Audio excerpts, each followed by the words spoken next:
Como Arthur Schopenhauer morreu? Arthur Schopenhauer foi um filósofo alemão e uma figura importante nos movimentos do idealismo e do romantismo alemão no início do século XIX.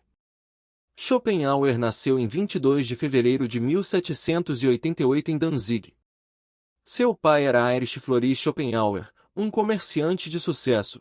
Sua mãe era a talentosa autora Johanna Trozener, ambos eram descendentes de famílias alemãs ricas. Quando Danzig foi anexado pela Prússia em 1793, a família mudou-se para Hamburgo. Schopenhauer viajou muito com seu pai quando jovem, vivendo por períodos na França e na Inglaterra. Em 1805, quando ele tinha 17 anos, seu pai morreu, e Schopenhauer assumiu os negócios da família em Hamburgo por um tempo, tornando-o um homem rico da noite para o dia. Sua mãe, porém, mudou-se para Weimar, então centro da literatura alemã, para seguir a carreira de escritora, tornando-se amiga e favorita de Johann Wolfgang von Goethe. Um ano depois, Schopenhauer e sua irmã se juntaram a ela lá. O próprio Schopenhauer, embora baixinho, era bonito e atraente para as mulheres, mas nunca se sentia à vontade em empreendimentos românticos. Pouco interessado em uma vida de negócios e comércio, Schopenhauer usou seus meios privados para financiar seus estudos. Ele entrou na Universidade de Göttingen em 1809 para estudar metafísica e psicologia com Gottlob Ernst Susse, que o aconselhou a se concentrar em Platão e Kant. De 1811 a 1812, assistiu a palestras na Universidade de Berlim proferidas pelo proeminente pós-kantiano Johann Gottlieb Fichte e pelo teólogo Friedrich Schleiermacher, embora tenha reagido a ambos contra o que considerava o pensamento de Fichte. Ele submeteu sua dissertação de doutorado, sobre a raiz quádrupla do princípio da razão suficiente, pela Universidade de Jena e recebeu o título de Ph.D. em 1813.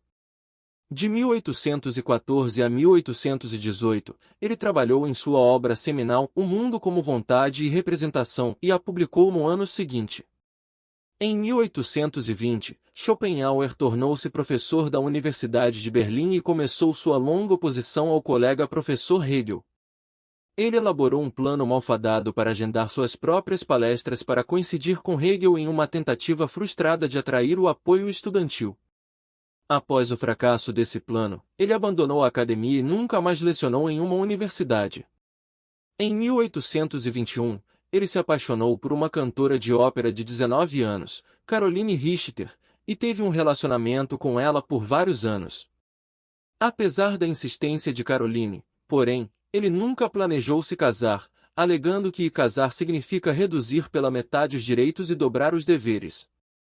Ele viveu por um tempo em Mannheim e Dresden, e visitou a Itália brevemente em algumas ocasiões, mas acabou voltando para Berlim.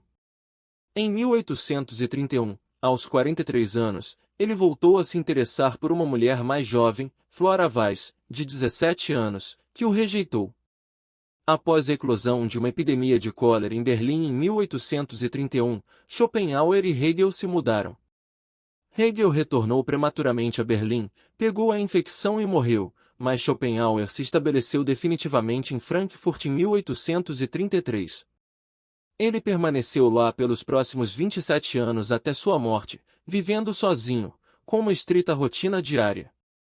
Ele continuou a escrever e publicar, incluindo Sobre a Vontade na Natureza em 1836, Sobre a Liberdade da Vontade em 1839, Sobre a Base da Moralidade em 1840. E um conjunto de reflexões filosóficas chamado Parerga e Paralipomena em 1851. Ele finalmente recebeu algum reconhecimento há muito esperado por seus primeiros trabalhos no final da década de 1850, e seu último livro de ensaios e aforismos sombrios tornou-se um improvável best-seller. Arthur Schopenhauer morreu em 21 de setembro de 1860, aos 72 anos, em sua casa em Frankfurt, na Alemanha. A causa oficial da morte foi um ataque cardíaco, mas sua saúde havia sido precária por anos. Schopenhauer sempre sofreu de problemas de saúde, incluindo enxaquecas, problemas gastrointestinais e doenças de pele. Ele também teve vários ataques cardíacos ao longo de sua vida, o que o deixou cada vez mais fraco. Em 1859, Schopenhauer sofreu um grave ataque cardíaco que o deixou temporariamente incapacitado. Ele se recuperou o suficiente para continuar escrevendo e trabalhando, mas sua saúde continuou a declinar. Ele passou a maior parte do tempo em sua casa em Frankfurt, cercado por seus livros e pertences pessoais.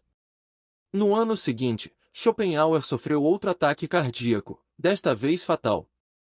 De acordo com relatos da época, ele teria se sentido mal após seu almoço e se deitado em seu sofá para descansar. Seu mordomo, que cuidava de sua casa, encontrou-o morto algum tempo depois. Embora a causa oficial da morte tenha sido um ataque cardíaco, alguns historiadores e biógrafos sugerem que a morte de Schopenhauer pode ter sido causada por uma série de fatores, incluindo a má alimentação, o consumo excessivo de café e tabaco e a falta de exercício físico. Sua filosofia influenciou muitos pensadores ao longo dos anos e continua a ser estudada e debatida hoje em dia. Seus trabalhos foram traduzidos para muitas línguas e continuam a ser lidos e discutidos em todo o mundo. Seu legado para a humanidade é duradouro, e sua filosofia continua a inspirar e influenciar muitos estudiosos e pensadores. E foi assim que Arthur Schopenhauer morreu. Se você gostou, deixe seu comentário e inscreva-se no canal. Até o próximo vídeo.